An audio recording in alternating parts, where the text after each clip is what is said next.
नमस्कार, हमारे YouTube channel Kaushik classes में आपका स्वागत है। आज हम आपके लिए ई-निविदा तथा विज्ञप्ति और व्यावसायिक पत्र लेकर आए हैं। तो आज हम उनके बारे में जानेंगे। निविदाएं वैसे मैं आपको समझा चुकी हूँ, लेकिन ऑनलाइन निविदा किस तरह से भरी जाती है तो वो मैं आपको उसका प्रारूप समझाऊंगी। तो चलिए एक प्रश्न के माध्यम से देखते हैं कि कार्यालय नगर परिषद पाली की ओर से वित्तीय वर्ष 2021 में विभिन्न त्योहार, पर्व, मेलों, उत्सव और मीटिंग आदि में अस्थायी रोशनी डेकोरेशन कराए जाने हेतु ई निविदाएं आमंत्रित किए जाने का ड्राफ्ट तैयार कीजिए।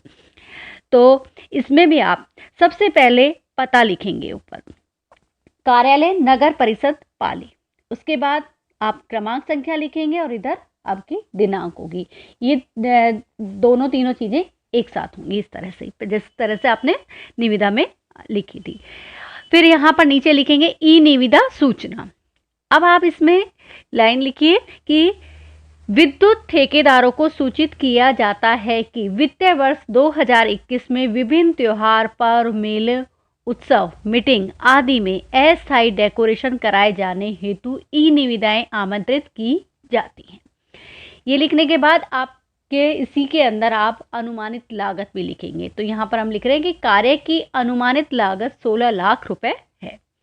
नीचे आप लाइन पे लिखेंगे, इच्छुक निविदा दाता संलग्न वित्तीय बिड में आइटम वार अपनी दरें ई पर अपलोड कर सकते हैं। यहाँ पर इसकी तरह, अब इसमें ये दरें किस लिए कहा गया है, क्योंकि देखो किसी के पास किसी तरह की अलग अलग तरह की रोशनियों की जैसे बल्ब होते हैं तो वो अलग अलग हैं, तो वो अपनी दरें उसमें लिख सकते हैं। इसके बाद आप नीचे आएंगे और इस तरह से आप लिखेंगे कि निविदा अपलोड प्रारंभ की तिथि। यहाँ पर जैसे हमने डाल दिया है कि 17 तारीख, तो 17 तारीख को 12 बजे। निविदा अपलोड समाप्ति की अंतिम तिथि यहाँ हमने डाल दिया है, यहाँ पर 19 तारीख को 4:30 बजे। आप समय अपने अकॉर्डिंग डाल सकते हैं इसमें। फिर नीचे लिखेंगे हम यहाँ पर कि कार्यालय में अमानत राशि निविदा शुल्क के ड्राफ्ट जमा करने की अंतिम तिथि, और यहाँ पर हमने उसी तरह से दिनांक जो है अपने अपलोड्स की समाप्ति की तिथि डाली है, वही दिनांक हमने यहाँ पर भी डाल दिया है। समय जैसे हमने यहाँ 4 डाला तो यहाँ हमने 6 डाल दिया है। और यहाँ पर आप लिखेंगे कि तकनीकी बिड खोलने की तिथि आएगी, तो उसी दिन हम भी डाल सकते हैं आप तिथि, और यहाँ मैंने एक दिन बाद की डाली है, तो ये चीज़ें इसके साथ हो जाएगी। इसके बाद आप नीचे लिखेंगे वित्तीय बिड में सफल निविदा दाताओं के वित्तीय बिड खोलने का समय भी और तिथि भी, ये जैसे हमने एक साथ लिख सकते हैं दोनों को, तो यहाँ पर मैंने एक साथ ही लिखी है इन दोनों को, तो वो आपका एक ही दिन होगा। फिर उसके बाद आ जाता है आपका कि उक्त निविदा वेबसाइट इतने पर व राज्य लोक उपायन पोर्टल पर इतने पर आप देखी जा सकती है। तो क्योंकि ये वेबसाइट पर देखी जाएगी, ऑनलाइन निविदा है, तो इस तरह से लिखेंगे और नीचे आपका यहाँ पर लिख देंगे आयुक्त और हस्ताक्षर कर सकते हैं। तो ये होती है आपकी ई निविदा। अब हम पढ़ेंगे विज्ञप्ति के बारे में। क्या विज्ञप्ति क्या है? देखो, विज्ञप्ति कोई राजकीय या गैर सरकारी संस्था अपने निर्देश है, योजना है, निर्णय है आदि को समाचार पत्रों के माध्यम से संबंधित व्यक्तियों व आम जनता तक पहुंचाने के लिए विज्ञप्ति जारी करती है। ये अखबार में छपती है जिससे कि आम जन को पता लग जाए विज्ञप्ति के बारे में। तो देखिए एक प्रश्न है इसमें कि माध्यमिक शिक्षा बोर्ड राजस्थान अजमेर की ओर से शैक्षणिक सत्र 2021 में पाठ्य पुस्तक विक्रेताओं का पंजीयन करने हेतु समाचार पत्र में प्रकाशन के लिए विज्ञप्ति तैयार कीजिए। तो यहाँ पर हम विज्ञप्ति में उसी तरह से आपका सबसे पहले यहाँ पर पता आ जाता है, माध्यमिक शिक्षा बोर्ड राजस्थान अजमेर। आप यहाँ पर क्योंकि विज्ञप्ति हमने ऊपर डाल दी है और उसके बाद हमने यहाँ पर पता लिख दिया है। अब पता आपने लिखा तो यहाँ पर क्रमांक संख्या जरूर आएगी। क्रमांक संख्या आ गई और इधर दिनांक आ गया।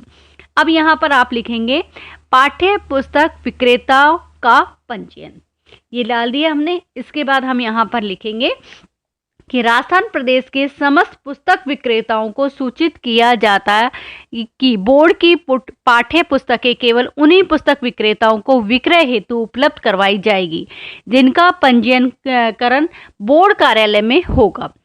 अतः आगामी सत्र हेतु पुस्तक विक्रेताएं दिनांक मतलब इतने तारीख तक अपना पंजीयन अवश्य करा लें। अंतिम तिथि के पश्चात प्राप्त आवेदनों पर विचार नहीं किया जाएगा और विस्तृत विवरण माध्यमिक शिक्षा की वेबसाइट पर उपलब्ध है। तो इस तरह से ये विज्ञप्ति जारी कर दी गई है समाचार पत्र में और यहाँ पर सचिव लिख दिया जाता है क्योंकि पद का नाम लिखा जाता है। ये विज्ञप्ति हो गई कि सभी पुस्तक विक्रेताओं के लिए। अब एक होती है कि आपने कहीं पर रिक्त पद है किसी भी सरकारी या गैर सरकारी कार्यालय में संस्था में, तो वो अपने पद के लिए निकालते हैं। तो वो किस तरह से है, जैसे कि कहीं पर अध्यापक का पद रिक्त है तो वो उन्होंने अपने स्कूल का नाम लिख देते हैं और उसके बाद यहाँ पर लिख देते हैं कि भाई ये पद रिक्त है, जो भी इच्छुक है वो अपना आवेदन कर सकता है। उसके बाद वहाँ पर क्रम संख्या डालकर वो जैसे इंग्लिश का है मतलब अंग्रेजी का है तो उसके लिए आ जाता है और फिर गणित का विज्ञान का इस तरह से वहाँ पर पद संख्या लिख देते हैं और पद का नाम लिख दिया जाता है और इसमें लिख दिया जाता है कि साक्षात्कार इतनी तारीख को है। तो इस तरह से ये विज्ञप्ति भी आपके आ सकती है। तो दोनों तरह की हैं आपके। अब आएंगे हम व्यावसायिक पत्र पर। व्यावसायिक पत्र कक्षा 12 में नहीं आ रहे हैं, ये कक्षा 10 में है, तो इसलिए मुझे थोड़ा समझाना पड़ेगा उनको, क्योंकि कुछ बच्चों के द्वारा कहा गया था कि हमें व्यावसायिक पत्र भी समझा दीजिए। तो देखिए वो किस तरह से होते हैं। ये पत्र व्यवसाय से संबंधित होते हैं और जैसे पुस्तक विक्रेता है या कोई और है तो उनको भेजे जाते हैं। तो इसमें आपको मैं एक प्रश्न के माध्यम से मैं बता रही हूँ आपको कि ये माध्यमिक शिक्षा बोर्ड 2018 में आया हुआ प्रश्न है, जिसमें उन्होंने बताया कि स्वयं को रतलाम का पुस्तक विक्रेता दीपक मानते हुए पुस्तक महल नई दिल्ली को नवीनतम सूची भेजने हेतु एक पत्र लिखिए। अब देखिए इसमें किस तरह से लिखा जाएगा कि यहाँ पर इधर की साइड हमें पता लिखेंगे कि किस जगह से भेजा जा रहा है। तो यहाँ पर रतलाम डाल देंगे और दिनांक डाल दी गई है यहाँ पर। इसके बाद क्योंकि स्वयं को बताया तो ये कार्यालय से संबंधित नहीं है तो इसमें क्रमांक नहीं डालेंगे आप। यहाँ पर लिखेंगे श्रीमान प्रबंधक महोदय।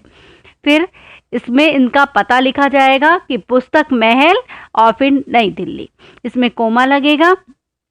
अब नीचे आ जाइए आप और यहाँ पर लिखेंगे विषय नवीनतम सूची के संबंध में महोदय। इसके बाद हम लिखेंगे आपकी फर्म द्वारा दिसंबर इतनी तारीख के बाद जो नवीनतम पुस्तकें प्रकाशित हुई हैं हमें उनके सूची पत्र की जरूरत है ताकि नई पुस्तकों को क्रय करने के आदेश दिए जा सके। अतः दिसंबर तक इतने के पश्चात प्रकाशित पुस्तकों को नवीनतम सूची पत्र भेजने की कृपा करें।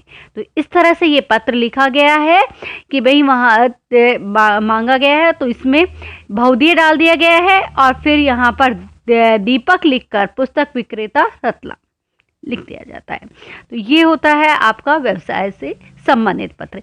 एक होता है आपका व्यवसाय से संबंध की कोई आपको एक फर्म से दूसरे फर्म के लिए पुस्तक मंगवानी है या कोई साड़ियाँ मंगवानी है, कुछ भी है जो भी सामान आपको मंगवाना होता है तो उसमें किस तरह से लिखा जाता है तो वो आपको मैं बता देती हूँ। तो इसमें लिखा तो इसी तरह से जाएगा, लेकिन वहाँ पर आप जो सामान मंगवा रहे हैं तो उसमें आप यहाँ पर उनकी डाल सकते हैं, उनका नाम और प्रतियां डाल सकते हैं या कोई चीज़ें मंगवानी। जैसे मैं आपको बता दूं कोई पुस्तक मंगवानी है, जैसे सिर्फ 40 मंगवानी है तो आप यहाँ पर लिख सकते हैं कि 50 प्रतियां, या यहाँ पर आप रामचरितमानस का लिख रहे हैं तो वहाँ पर आप प्रतियां डाल सकते हैं, मतलब इतनी मंगवानी है हमें। और उसके बाद इसी तरह से ये पत्र लिखा जाता है और उसमें आपको कर दिया जाता है। तो ये सारी चीज़ें इसके अंदर आएंगी। तो ये आपके व्यावसायिक पत्र होते हैं। तो इस तरह से आपके ये पत्र लेखन यहीं पर समाप्त होते हैं। आपको ये वीडियो अच्छी लगी है तो इसे लाइक करें, शेयर करें और चैनल को सब्सक्राइब करें। धन्यवाद।